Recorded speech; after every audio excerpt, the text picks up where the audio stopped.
AI won't take over for people, but people who use AI will take the place of those who don't. OpenAI CEO Sam Altman said this in 2026. You might recognize him as the creator of ChatGPT. And although I am not a fan of his, he might be onto something. AI's improvement over these last 3 years has been significant. With the new LLMs, or large language models, we have even started coding just by explaining the logic to our computers.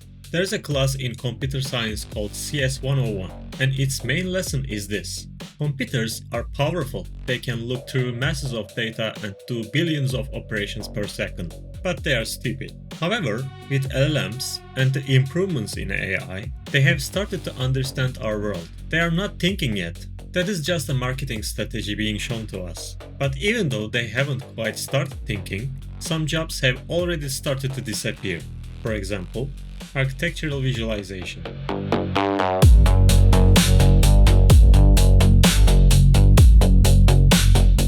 The number of people who do ArchViz as their main income is dropping fast because firms have started using AI models like NanoBanana and GPT to generate stunning looking renders. Before, there used to be huge chunks of work: concepting, 3D modeling, UV layouting, material generation, lighting, compositing, and the list goes on and on. Now there is only concepting. You just tell it what changes are needed and where those changes needs to be applied in the picture, and the AI does it in a second. And what this causes is the death of the ArchViz artists. Not concretely of course, but abstractly. But nobody stops to think about what will happen to them. Well, I'm here for you.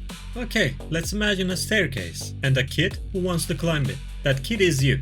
The day you first stepped into ArchViz, you started climbing slowly, with firm steps. Then someone came and started cutting the staircase from the bottom. The steps are being cut off, one by one, and you start to feel anxious, because if you do not keep climbing, you will eventually fall. That is you at this very moment.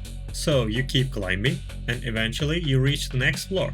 This is the floor of digital twins. It requires more time to invest, but in the end, you are in a safe spot for a few more years. And then, you will have to start climbing again. Isn't this what life's all about? Continuously improving. I believe that we, architects, have grown too used to our comfort zone over the last century. But a comfort zone might not be a comfort zone in the sense of comfort. It might only be a place we are familiar with. We have to stop designing and start designing our future. If we don't, we might end up falling as well. You might say, yes, but AI can't take our jobs. AI can't design. It can only fake. It can't design. But I would say, do not be so sure, because AI hasn't really started thinking yet.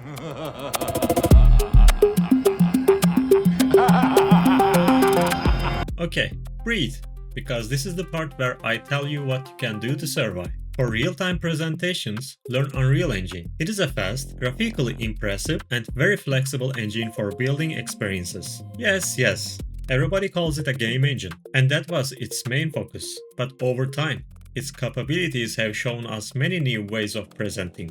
Originally built to render game worlds in real time, it now drives films, television, car design, and architecture all from the same toolset.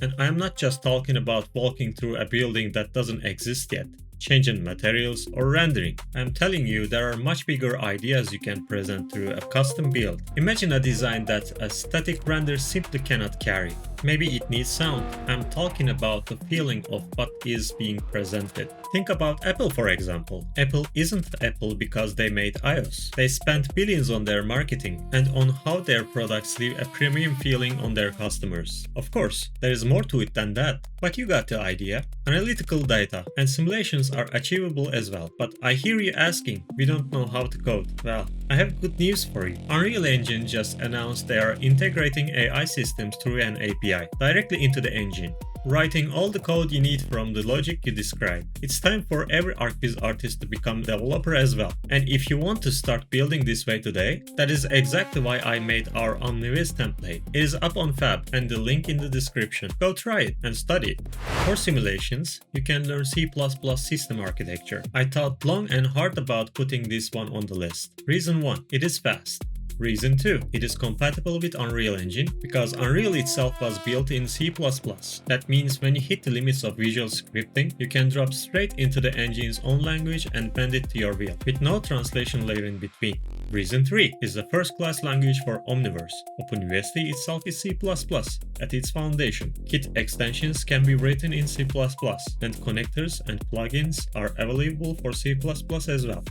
For automations, you can learn Python. Python is another alternative for Omniverse digital twin development. The downside is that it is slow, and that is why I decided to put it after C++.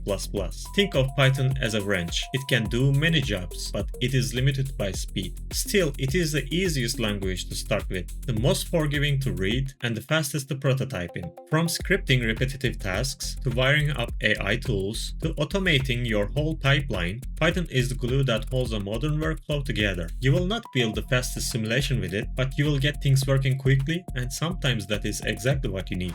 And for everything else, learn and follow the news in AI technologies. I suggest you check Arena AI's leaderboard every 2 to 3 months. The best models change continuously, so never purchase an annual subscription. AI companies are in a race, and their egos are at their peak. For your own benefit, never trust one company alone. Always look around at the other models, and one model might not be the best for every task. For example, Claude is good at logic and complex tasks like coding. ChatGPT is good at talking and image generation. Gemini is good for searching and deep research. But remember, these are all high-end models running on massive databases, and every one of them is far better than a local model. By the way, I am planning to teach you how to build local agents in time, so don't forget to subscribe.